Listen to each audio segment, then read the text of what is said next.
My name is Holly, and this is my language learning and teaching story. This is my first year teaching for Shanghai American School. I've not actually made it to Shanghai yet because of my visa issues. However, I'm really looking forward to my experience in China. It'll be my first time. I love being included in a group where it's assumed that we speak more than one language. I am from the southeastern North Carolina area of the United States, and English is my native language. I learned Spanish as a second language, and I do okay with it. My third language is Russian. I spent 7 years in Russia, and I picked up enough that I can order stuff at the restaurants.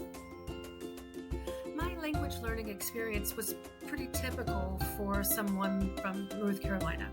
I started taking Spanish as a second language, and I took courses a little bit in middle school, and then in high school I took 3 years of Spanish.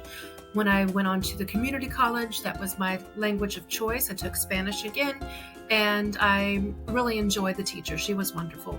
So whenever I transferred from the community college to the university, I had no other idea of what to major in, so I just decided to major in Spanish. I never traveled to or lived in a country where Spanish was spoken, so it was a very long process for me.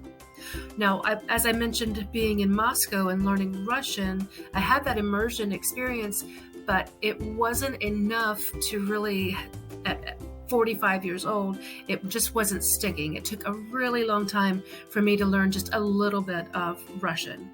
The courses that I took in Russian from Russians were awful. They expected lots of memorization and tons of content to be learned in just a short amount of time. This did not work for me, and I didn't learn much of anything. So I did have some success with a podcast where the teacher in the podcast was connecting and giving memory hints, how to remember words and in English, and making the connection between English and Russian. So I already away from Russia now for 6 months, and I've probably forgotten almost everything that I learned. However, I am a lover of languages, and I will look forward to trying to learn some Chinese now that I'm moving to China. I started my career teaching in 1996 after graduating from University of North Carolina at Wilmington with a bachelor's in Spanish with my teaching certificate.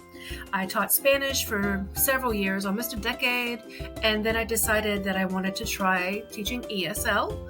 I then got my master's in TESOL, and I've been teaching EAL.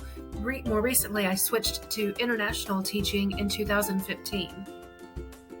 One area of expertise I have is instructional technology. In 2017, I earned my doctorate in instructional technology and distance education. I have continued my learning journey with technology.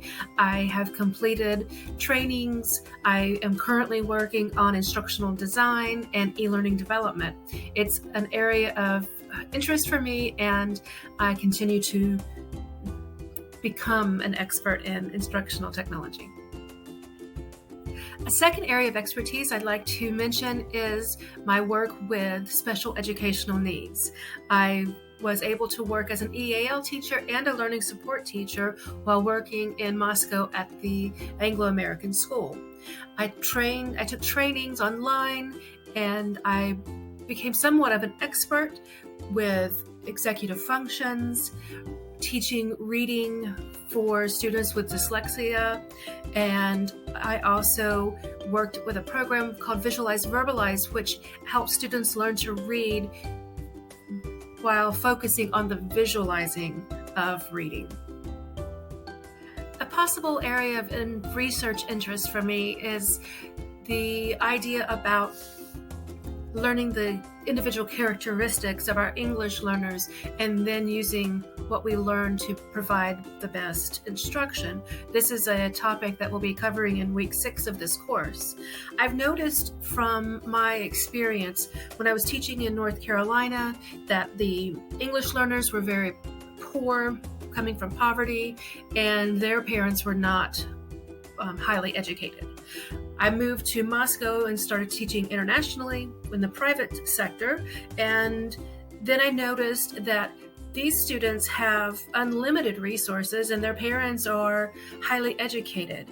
And I noticed that their rate of language acquisition is faster compared to the students that I was working with in North Carolina. This is curious to me. And now that I've started working with students at Shanghai American School, these students also have all the resources available, and they have highly educated parents, and their parents are highly motivated for their students to do well. So my area of interest is thinking about if these individual characteristics impact the rate of L2 acquisition. How can I, as an EAL specialist, help my English learners with slower rates of acquisition and lower levels of proficiency compensate for those differences? So I'm very interested in learning more about this. Thank you so much for taking the time to hear my language learning and teaching story.